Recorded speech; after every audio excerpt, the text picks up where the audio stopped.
Well, it's good to be back with you. First of all, it's good to be able to come and open God's Word, as every time I get to do that, it is a great privilege. And Deuteronomy 1 has been on my heart for a couple of weeks. You might think that's a bit bizarre, and it's a bit of a bizarre passage, going just to Deuteronomy out of nowhere, but it's been something I've been reading through, and so it's sort of stuck with me since I've been reading it. We're not going to do a huge deep dive into Deuteronomy, but in order for us to have some sort of an idea of what's going on, we are going to have some sort of, I'm going to give you some context to the book then. So Deuteronomy is a book, if you found it in your Bible, it's towards the front of the Bible. So the fifth book of the Bible is part of what we call the Pentateuch, the first 5 books of the Bible. And in those first 5 books, you've got sort of Moses, really, who is writing and God through Moses then explaining to us how we got here, what his plan is for us then. Not only are we his creation, but he's called now a people to be his people, the Israelites, his chosen people, and he makes a covenant with them. In the book of Exodus, the first time he explains to them what his covenant is after he brings them out of captivity in Egypt. And even before then, obviously, he made a covenant with Abraham. But interestingly, Deuteronomy, the meaning of the word Deuteronomy is, it's in 2 words, deutero and nomos, and it means, deutero means second, and nomos means law. So it's the second law. But it doesn't mean that this is a different law to the first law that was given in Exodus. It's the same law. What it means is it's the same law given to the Israelites the second time round. That's what it means, okay? So it's a bit strange. It's a repetition in many ways of, in particular from chapter 5 onwards of Deuteronomy, God's law to the Israelites. And you might be thinking, well, why does God repeat the law again? Why does he give them the law again? Well, the reason why you will come to see this evening is because the people of Israel had rebelled against the Lord when the Lord brought them out of Egypt and was leading them to the promised land. And so he said to them, you're going to be in the wilderness. You're not going to enter the promised land. And you're not actually going to enter in until the whole generation that's rebelled against me ends, dies, passes away. And then after that generation comes to an end, the next generation will inherit the promised land. And so you've got this gap. But in this gap, it's more than likely that some people may have passed on the law, but it could have been, you know about Chinese whispers. When you play Chinese whispers, something always goes wrong as you pass on a message. So the law could have been sort of distorted as it was passed on. Certainly it could have been neglected, that the law wasn't passed on as it should have been.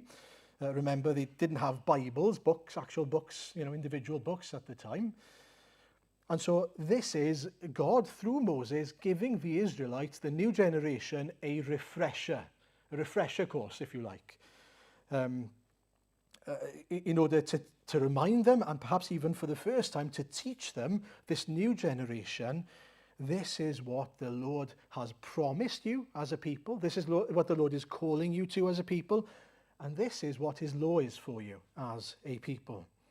And so chapters 1 to 4 of Deuteronomy is God through Moses, he's been commanded, we heard that, to tell the people of Israel what's gone on, remind them of what's gone on, their history, the last 40 years. And he goes on to mention not just sort of the objective history, but explaining what went wrong, effectively. And God is good in that in the Bible, he doesn't just leave in the nice parts for us, the parts where people make the right decisions and they are full of faith. He also has in his word, his perfect word, examples, real life examples of where people have fallen short, where there are examples of unbelief or faithlessness. And although that can be hard to see and to hear about, it can be a comfort to us as well, can't it? Because we know of our own hearts that can often falter and are full of unbelief at times, perhaps. And so it's a great example to us of how God is so gracious in sort of giving us the whole scope of his his redemptive history. He doesn't hide things about even those characters in the Bible that might seem godly to us at times. Even they, people like King David, there are great examples of him being full of faith, going out against Goliath, and you think, wow, I wish I could be like him. But then you read about him and Bathsheba, and you think, well, I don't want to be like him. Do you see the point? There are so many examples in Scripture of what we really are like, how so quickly we can fall short if we do not depend on the Lord.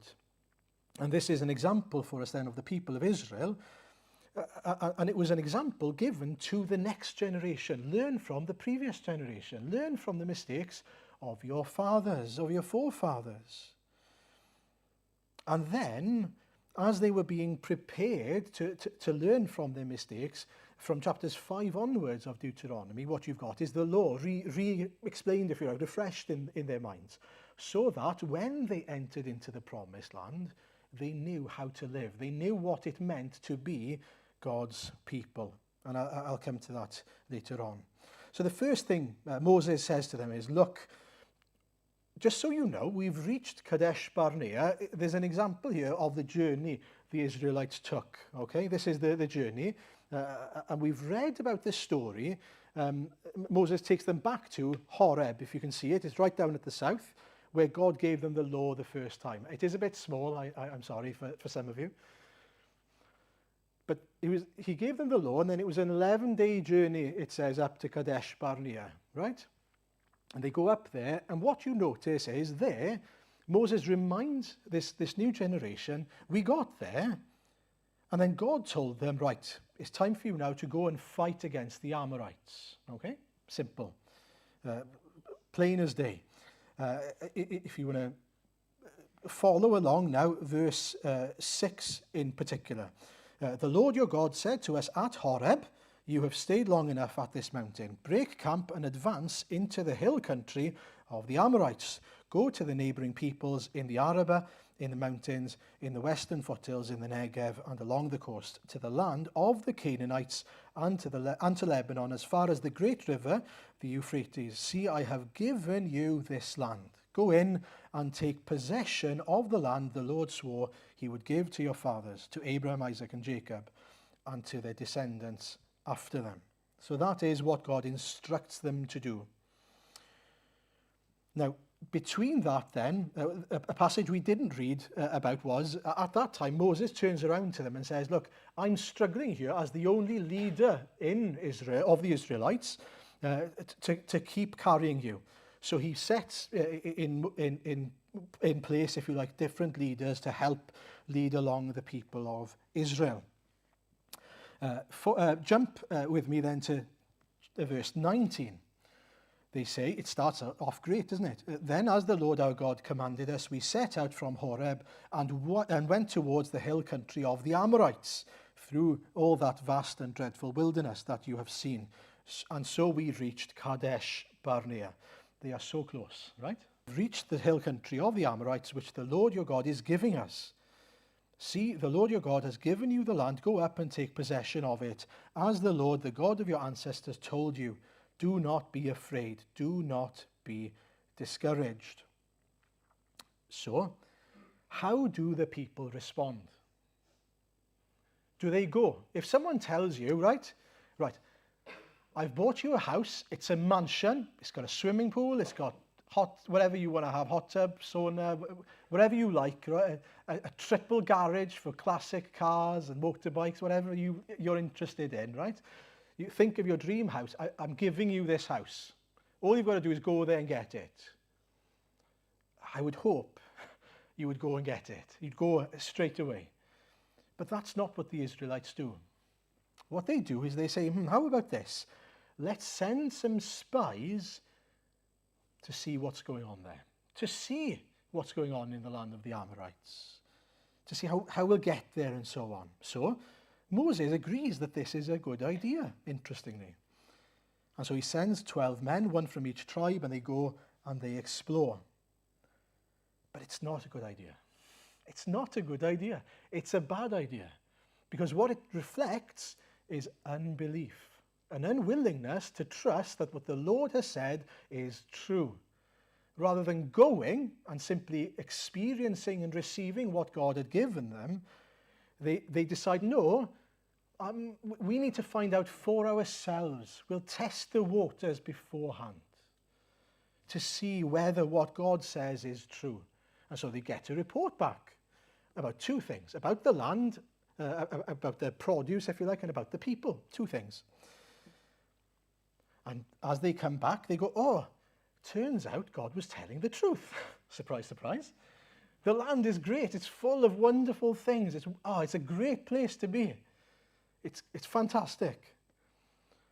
But what about the people? Well, what we learn is they are unwilling to go. And the reason they're unwilling to go is because they've heard about the people who are living there.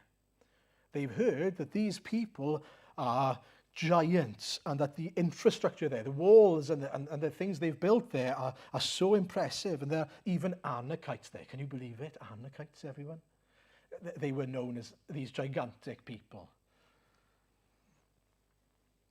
And so what they are now grumbling about is, and it's interesting, they go and they grumble in their tents. They don't grumble before the Lord. They go and grumble amongst each other in their little tents, in private, saying, oh, the Lord hates us. He must hate us to have brought us out from Egypt to die at the hands of the Amorites. Do you notice what's happening here? Do you notice that they now are doubting God's good purposes? They're doubting God's nature, God's motives. Why? Because of what they are seeing with their eyes. Because they questioned whether what the Lord was about to give them was good and whether the Lord was able to give them it.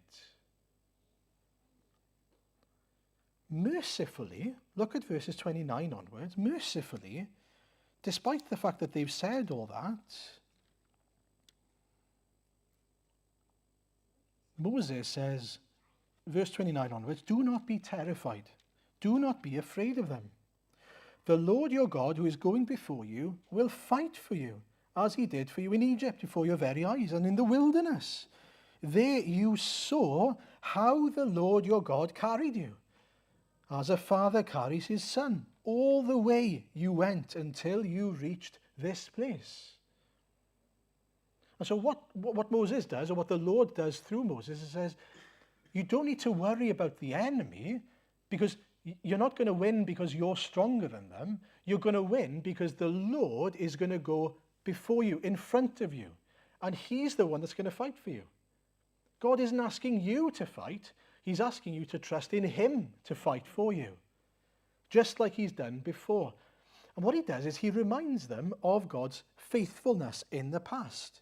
He takes them back to Egypt. How did they get out of Egypt? Did they lift a single finger against the Egyptians? No. Did they fight with a single sword? No. What happened? They simply were told, be ready. Simply trust in me to open the doors for you, to exit, to be exiled out of Egypt. All they had to do was trust. And there were things that they needed to do as they trusted. It was active obedience or active trust. They were told to eat a lamb. They were told to put the blood of the lamb on the doorposts. Do you remember? They were told to be ready to be dressed, ready to go. And then obviously ready to go as they were called to go. But this is the point. They didn't lift a finger. And as they went throughout the wilderness in the same way, as the Lord carried them through the wilderness, and we hear about it in the next few verses, pillars of fire and smoke, how did the Lord guide them? Not with them fighting for the Lord, but the Lord fighting for them. The Lord going before them. And so he's reminding them, well, why would you doubt the Lord's faithfulness when he's brought you this far? You haven't lifted a finger until now, so why do you think you need to lift a finger now? And we might read that and think, These Israelites must be idiots. How can they forget that? How can they forget those pillars of fire? How can they forget the Red Sea parting? How can they forget the plagues? Honestly, how dumb are they? We're just as dumb. We are just as dumb. Because we forget the things the Lord has done in our very own lives to have brought us this far. We are so quick to forget. And so one of the big encouragements, I want us to be really encouraged to look back, to remind ourselves of how the Lord has worked in our own lives, but also in the lives of others, in the lives of believers, his people, throughout generations, to bring us to this point. And it's not just in our own personal lives, but even as a church. Do you know, sometimes we can get so discouraged when it comes to how things are as a church. And it's almost as if we forget that the church has been even smaller than this before. And I mean now, the church of Jesus Christ as a whole. God has brought his people through much worse circumstances and conditions than the church is in now. He is more than able, and he will continue to bless his people and keep his people and grow his church.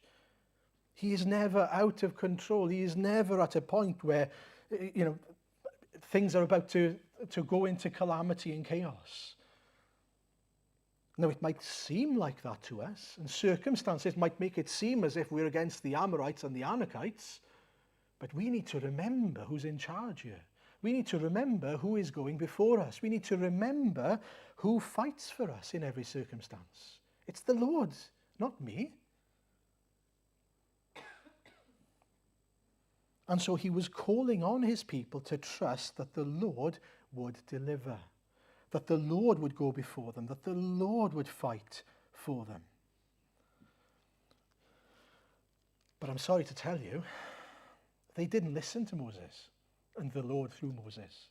Because if you read verse 32, it tells us, in spite of this, you did not trust the Lord your God, who went ahead of you on your journey in fire by night and in cloud by day, to search out places for you to camp and to show you the way you should go.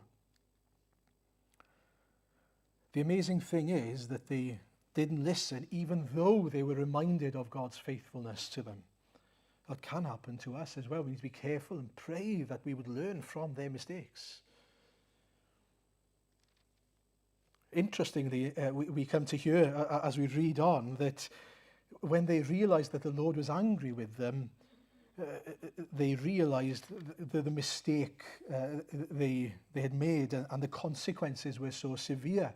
When God now says to them, no one from this evil generation will enter into the land I swore to give, except Caleb and Joshua. But because they knew of the consequences and they were angry, that God was angry with them, they were now sad. They were now grieved by it. And what do? They acknowledge what they've done. Verse 41, we have sinned against the Lord. We will go up and fight as the Lord our God commanded us. So they go, we're going to miss out now on the promised land. So we'll go and fight. And the Lord says, no. If you go now and you fight, you're fighting in your own strength and you are going to fail. Listen to what he says, verse 42. The Lord said to me, tell them, do not go up and fight, because I will not be with you. You will be defeated by your enemies. So what do? They go up and fight, of course. Do you see the hard-headedness of mankind? And we can so easily look at this and go, oh, how stupid. And yet we can be just like it. We want to do our own thing. We want to prove the Lord wrong, or we want to go in our own strength rather than trust in the Word of God. It would have been better for them and right for them to stay where the Lord had commanded them and seek the Lord's mercy, not thinking that they can undo their own mistakes. Do you know, the most foolish thing a Christian can do is think that they somehow can pay back the Lord for their own sin and their own rebellion by doing things in their own strength, because you're digging a deeper hole for yourself. And that's what they're doing here. Because what happens is, obviously, because they go up and try and fight against the Amorites, they are chased back, it says, like a swarm of bees, and they're beaten. They beat you down from Seir all the way to Hormah, it says. You came back and wept before the Lord, but he paid no attention to your weeping and turned a deaf ear to you. And you stayed in Kadesh many days, all the time you spent there. Because of their rebellion now, they were in this cycle for almost 40 years where they were just traipsing around the wilderness, not able to go anywhere because of their rebellion. God says to them, you're not going to pass through here. You're not going to be able to experience what I'd planned for you because you failed to trust in me. But the amazing encouragement, if you were to just turn to chapter 2, verse 7, is he carries on talking a little bit in verses 1 to 6 about how the Lord continued to be with them in that wilderness. And he sums it up in verse 7. The Lord your God has blessed you in all the work of your hands. He has watched over your journey through this vast wilderness. These 40 years the Lord your God has been with you, and you have not lacked anything. Isn't that amazing? They deserved nothing. And if it was anyone else, you would have thought to yourself, do you know what? Just give up on the Israelites. They're not listening to you, Lord. What's the point? Send them home or send them away. But no, the Lord stayed with them in the wilderness. He walked with them, and through that journey in the wilderness, he continued to teach them slowly obedience. Slowly but surely, they learned to rely more and more on the Lord. It was imperfect obedience, but they were growing in obedience nonetheless. So what do we learn from what the Lord is teaching us here then? Firstly, that the Lord is a God who comes and he draws near to his people. Who initiated this relationship? Who chose who? Did Abraham seek out God? No, we hear it here. God sought him out and gave him a promise. He made a covenant with him. It was God's incentive. We have a God who longs to know his people. Isn't that wonderful? That he isn't a God who is far away and has no interest in our lives. He longs to know his chosen people. He came, he made a covenant, and he made promises. I am going to give you a land. I'm going to make you a people and give you this land. Did you notice throughout the passage there in chapter 1 how many times it mentions the land I have given you, or the land I swore to give you, or the land I swore to give Abraham, Isaac and Jacob, and so on and so forth. So many times. Given, gift. Our God is a generous God. He is a God who made a covenant with Abraham, who saved and redeemed his nation from the hands of the Egyptians, who brought them out, who brought them along to this promised land. He is a mighty but a merciful God. He is the one who has shown the incentive, not me, not you. And I was really struck by the point that he made promises and he reminded them time and time again, I've sworn to give you this land. He wanted them to remember his promise to them. And perhaps this new generation, these new young Israelites who were from this new generation hadn't heard about this promise. They needed to be reminded of this promise. The Lord has sworn to give you this land. And it's important, isn't it, that we understand and that we know that in God's word, he has given us many promises. Many promises, and they are for you and me. And just as the Lord, through Moses, wanted them to be aware of those promises so that they can cling on to them and seek them, he wants us to know of his promises. He wants us to seek them. He wants us to find them and claim them for ourselves. Does anyone want to try and guess how many promises there are in the Bible? Come on, who's got some guts? Not quite, no. 366, that's our first opening bid. For the record, I looked it up, not, I didn't know. Go on, take a guess. 3,000, we're getting closer, let's put it like that. Anyone else? I'll give you a clue, it's higher. 7,000. Over 7,500 promises in the Word of God. Do you know them? How many would you be able to recount?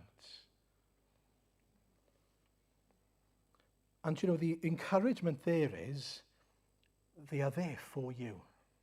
He doesn't just give them for the sake of giving them. They are there so that we can experience him through them. What's the point in saying to someone, I promise to give you wisdom if you ask for it, unless he desires for you to ask for it and to experience wisdom? What's the point? He desires for us to see and to experience the end result of these promises. But he also desires for us to come and seek him. And I also want to encourage us, because one of the things that really struck me is that the Word of God is revealed to us often out of season. Not often in season, but out of season. What I mean by that is, in my devotional time, I'll often read the Word, and I'll think to myself, Lord, I'm not really sure why you're revealing this to me now. This isn't really relevant to me, Lord, so I'm not really sure what to make of this. I'm just being honest with you. But I promise you, there will come a time, perhaps a day, perhaps a week, perhaps a month, perhaps a year later, when I'm reminded of that. That word is brought to mind, that promise perhaps is brought to mind, and it's already been planted in my heart out of season, so that at the right time, it's already there. And that's an encouragement for us to remember how the Lord, as we seek him day by day, works in our lives. Do you know, there are parts of Scripture that for times I've intellectually known it, but spiritually I've experienced the reality of it only perhaps a few months or a few years after I've come to grips with it as I was reading it. And that's important, an important encouragement for us now, even when we don't really fully understand why it's relevant, to keep on reading, to keep on trusting. This is the word that the Lord is planting in my heart, and he knows when I'm going to need that word. He knows when he's going to bring to mind that word, that promise. When it needs to make sense, when it needs to, bear fruit in our heart, it will. Trust in the Lord. Trust in his process of making known and planting deeply in our hearts his word. It's amazing in itself that the Lord speaks to us, but the way he does it is beyond our understanding. Now, there are times, of course, where we read the word and it speaks to us there and then, and it's applicable there and then. But sometimes that doesn't happen. That's okay. The Lord knows what he's doing. And so, as we see here then, the Lord gives a promise so that they can cling on to it. Seek the land. Go and possess the land I have sworn to give you. Now that brings me on to the second point. The Lord gives a promise, but it takes faith to claim it. It takes faith to claim the promise. What do I mean by that? Well, the Lord says to them, the land is a gift. I've given you this land. Now go and possess it. What does he not do? He doesn't say, I've cleared out the Amorites for you. That would be wonderful, wouldn't it? If we think to ourselves. Wouldn't it be nice if the Lord had gone, I've cleared out the land, I've broken down all those high walls for you. You don't need to worry, just walk in. Just walk in. There are no enemies there. It's all ready for you. I've made it all nice for you. Wouldn't that be wonderful? In a sense, yes, but in a sense, no. Because the Lord is trying to teach them something. He's trying to teach them that God gives promises, but that it takes an act of faith, active obedience, in order for us to experience the end result of that promise. It meant that they had to believe and trust not in themselves, but in the Lord to provide. They had to, in terms of the situation, they had to trust, we can't defeat the Amorites, so we have to trust in God to do it for us. It wasn't so much about experiencing the freedom that was in the promised land. It was about experiencing God bringing them to the promised land. God revealing his might and his power and his deliverance on the way. That's what God wanted to show them. That he was able to bring them to that point. So that then, when they were there, they would be able to enjoy the Lord. Having experienced his power, his deliverance, his faithfulness. The reality is, if we're honest, and we know this, if God cleared the way in our lives of every circumstance, every trial, we by nature would not be trusting in the Lord. We wouldn't be clinging on to him, depending on him in faith. The Israelites, in the same way, had the Lord opened the door for them to walk in, they'd have done whatever they wanted to do in there. And there were still remnants of that when they did enter in, even though they learnt all these lessons. And so for us, as we seek the promises of God, there are circumstances in particular where we will have to act in faith. There are promises about anything. Easy enough, isn't it?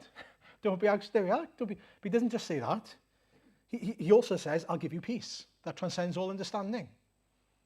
But he doesn't just say that, does he? What does he say? But by prayer and petition, bring your requests to God. The act of faith there is not simply to not worry, but to let the Lord worry for you, if you like. It's to bring those things that you might worry about to the Lord. Those petitions then are you saying, Lord, fight for me. I'm trusting in you to deliver me from these things. I'm trusting in you. I'm not going to take situations into my own hands, which is what anxiety brings, thinking that things rely on me, by the way. Rather, I'm letting you deal with this. I'm trusting in you to deal with it. And then, because we've done that, we have peace. Do you see the point? The promise is there. I'm going to give you peace. Don't be anxious about anything. But there's an act of faith. Give it to the Lord. And the Lord so often teaches us that in order to experience him and his goodness, his promises, there are things we need to give. Reliance on self, reliance on my own power. The need to say, oh, Lord, I can't do this on my own. Isn't it sad to look back at the Israelites and think, oh, why didn't they just say, Lord, we can't defeat the Amorites. We trust in you. Lord, we're going to go, but we know we can't. We're not big enough. We're not strong enough. Our armies are not good enough for this. We trust in you. Lord, we know you're a good God. You've done it before, so we're trusting in you to do it again. And that's what he's calling for us to do as we cling on to all his promises in his word, is to humble ourselves and say, Lord, I can't do it on my own. We'll face so many circumstances in our lives where we think, I don't know how I'm going to get past this. I don't know how I'm going to face this. Lord, I'm giving everything to you. Lord, I'm trusting in you to fulfill your good purposes here. Lord, I'm trusting in you to do what is right in your sight here. And I'm praying that you will reveal your power and your grace and your mercy in that experience as I trust in you. And I promise you, you will. You will experience his goodness, his mercy, his power. It really made me think of Psalm 23, which is why we sang the song, The Lord's My Shepherd. What the Lord does is he gives us good things, but he doesn't take away the bad things. What he does is he walks with us through the bad things. He walks with us through these journeys. And he reveals himself, his nature, his power, all these good things to us as we face those trials in life, as we face those difficulties. And so the encouragement is, look to your shepherd. Look to the Lord. Look to the one who is able to carry you through the wilderness. As Moses reminds them, he did it throughout the wilderness. They didn't have to question it. We can so often forget that the Lord has brought us this far. He will continue to carry us all the way through. It ought to be our joy. The journey of the Christian is a joy because we are sheep belonging to the shepherd. Because we have a shepherd who is a good shepherd, but he also is a mighty shepherd. He is able to keep us from the evil one. He is able to fulfill his purposes. His purposes was to have for himself a people. And that happened in Israel. In the same way, the fulfillment of that is the church today. To have for himself a people and priests to God. We have the privilege of being those people and him walking through life with us, him guiding us along. I just want to also skip a bit to Deuteronomy chapter 9. Now, after Moses sort of reminds his people of what the mistakes of the past generation is, he gives them the law, but then he also says, verse 9, and I'll read to, I think it's verse 6. He says, "Hear, Israel, you are now about to cross the Jordan to go in and dispossess nations greater and stronger than you, with large cities that have walls up to the sky. The people who are strong and tall, Anakites. You know about them and have heard it said, who can stand up against the Anakites? But be assured today that the Lord your God is the one who goes across ahead of you like a devouring fire. He will destroy them, he will subdue them before you, and you will drive them out and annihilate them quickly, as the Lord has promised you. After the Lord your God has driven them out before you, do not say to yourself, the Lord has brought me here to take possession of this land because of my righteousness. No, it is on account of the wickedness of these nations that the Lord is going to drive them out before you. It's not because of your righteousness or your integrity that you are going to take possession of their land, but on account of the wickedness of these nations, the Lord your God will drive them out before you, to accomplish what he swore to your fathers, to Abraham, Isaac, and Jacob. Understand then that it is not because of your righteousness that the Lord your God is giving you this good land to possess, for you are a stiff-necked people." Did you spot something he says 3 times there? It's not because of your righteousness. It's not because of your righteousness. By the way, it's not because of your righteousness that you are going to enter into the land. In fact, he says 3 things. 1, he promises God will give you the victory. He's going to give you the victory. You're not going to be victorious. He's going to be victorious for you. But they're going to have a part in it. They're going to drive out the enemy. But he says that there are 2 reasons for it. It's interesting. One reason is because of the wickedness of the people there, the Amorites. And if you were to turn with me to Genesis 15, verses 13 to 16, there God makes a covenant with Abram, if you remember. And God actually prepares Abram for what's going to come in the future. And this is what he says.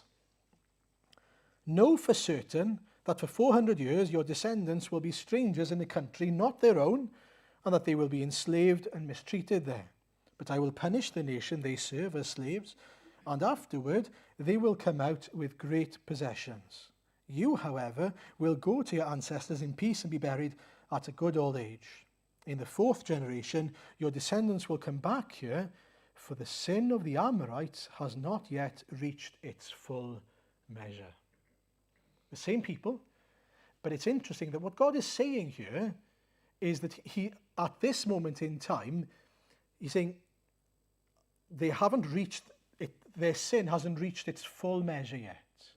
In other words, it's revealing God's patience with them, really. He hasn't said, right, this is enough yet. But there will come a time, he says, that I'm going to say, that's it. I'm going to draw a line, and they will be punished because of their sin, because of their unfaithfulness and their wickedness before me. And what we come to see in chapter 9 of Deuteronomy is God saying, that's it. They've reached their full measure. And it's time for judgment. And God is just in doing that.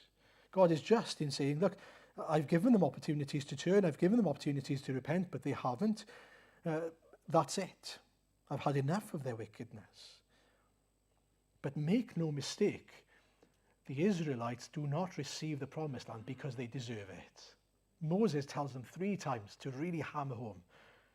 God hasn't chosen them, and they do not get to inherit the land because they are good people. They get to inherit the land because they are stiff-necked people, Moses says. But they are God's stiff-necked people. They are people God has made a covenant with. He is a God of grace. He is a God who says, if you are my people, if you covenant with me, I will give you this land. It is his gift to them. And isn't it wonderful that in the same way the Lord has revealed himself to us in mercy? Why us? We don't know. But the Lord has, in order for us, by grace, to experience what he has promised for us. All the goodness that he has promised for us, and that eternal promised land that he has in store for us as well, of course. And one thing that's really interesting in Deuteronomy is that he reminds them of what's happened in the past in chapters 1 to 4. And he reminds them, this is the mistake that your forefathers made, if you like. Now, as we prepare to enter into the land, I want to remind you of the law of God. Now, why does he do that? So that when they enter into the land, they know how to behave. They know what it means to be God's people. They are prepared for life of obedience. And in the same way then, we are saved not to be God's people who go and do our own thing. Understand that the word of God now is our compass, so that we are prepared to be God's people here on earth, and ultimately, of course, for eternity. And so just to remind us then of a couple of encouragements this evening. Seek the Lord's word. Seek and dig out his promises. There we are, over 7,500. By next Sunday, I'm expecting you found them all, and you've got a great list to show me. But seriously, think about what those promises might be for us, how we might seek them out.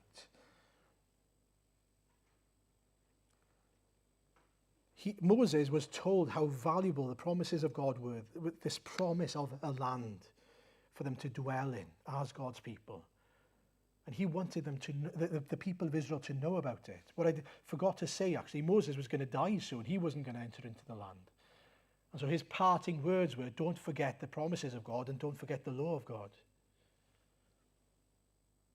In the same way, do we desire for other people to know the promises of God and the law of God? But secondly, claim the promises of God by faith. Claim them. Now, that's not a sort of a prosperity gospel type thing here. Rather, act in faith. It takes faith to claim the promises of God. It's a very basic thing, really. But if you truly believe that the Lord, if you read the word of God and he says, right, I'm going to give you the Holy Spirit if you ask me, it's an act of faith then to go, Lord, I need your Spirit. Fill me with your Holy Spirit. Rather than saying, oh, I'll do things on my own. Imagine that if you have a mortgage or something like that, you've got a contract. Imagine if someone told you, do you know, in the terms and conditions of your contract, there are loads of loopholes. And if you find them, there are things that you can get for free. There are gifts that are there in the terms and conditions. What would you do? Well, if you've got any common sense, you would go and look back into the contract, wouldn't you? You'd go and find out what those promises are.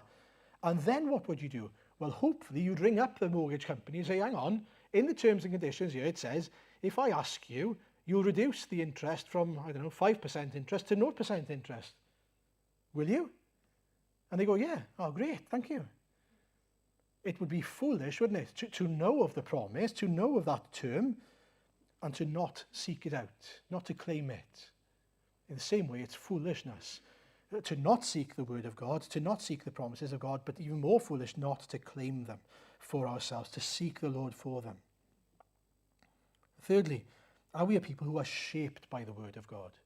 As I said, the Israelites were told the law of God, the faithfulness of God, to recall the faithfulness of God, so that they could rely on the Lord and live in faith and be his people. In the same way, we pray, hopefully, pray this evening, Lord, shape me by your word. Make me a follower of yours that's shaped by your word, your nature. Because when we read the word of God, do you know what we find out is actually what I think is good and what I think is right is wrong. What the world says is good and what the world says is right isn't right, because the Lord knows better. What the world says brings joy and comfort and satisfaction doesn't. The Lord says that something else does. And so to be renewed, as Howell was talking about last Sunday night, in the image of the Son matters. Daily renewed by him, made new, made to be in the image of Jesus, conformed to the image of the Son. Do we desire, make me like you, Jesus. Make me like you. Make me faithful. Make me obedient. Make me loving. Make me at one with you, Lord. In my will, in my desires. Another thing to encourage us, recall the faithfulness of God. I was really challenged by that. I spent a good few hours when I was preparing just thinking back over my life, and I was amazed and ashamed by how much I'd forgotten of God's faithfulness, if I'm honest with you. Both amazed and ashamed, because we're so quick to forget how good God has been to us. And if only we brought it to mind and praised God for it more, we would have greater confidence as we stepped forward. Remind yourselves. Now, some of you, you're young in your faith. And so you might hear that and you think, well, I can't really relate to that yet. That's okay. Give it a few years and you will. I promise you. You will see that the Lord will continue to be faithful to you. The Lord has done it before. He will do it again. We face so many trials in life. But in those trials, in those difficulties, in those circumstances, in those places the Lord puts us when we experience those sort of situations where he calls for us to step forward in faith or seek him in faith, in those circumstances, it is actually a blessing. I was thinking about this. You know, I said earlier, wouldn't it be lovely if the Lord cleared the way of all difficulties and trials in our lives? No, it'd be a disaster. It would be a disaster. Because what I need more than anything is for the Lord to daily remind me and show me that I need him, that I rely fully on him in all circumstances, all the days of my life, to seek him as my shepherd, to seek him as my rock, as my refuge, as my shield. I need him. I need to trust in him. I need to seek him and experience his continued deliverance, continued blessing, continued sort of perseverance, really, as he gives us perseverance as we trust in him. He is preparing us, shaping us to be his bride one day. And I tell you what, he's got a lot of work to do. As I look at my own life, there's a lot of work to prepare myself for eternity. And hopefully as you look at yourself, you can say the same thing. Less of me and more of him. Pray that you would continue then, whatever those circumstances might be, through those circumstances, that he would continue to teach us obedience and reliance on him through his word for his glory. Amen.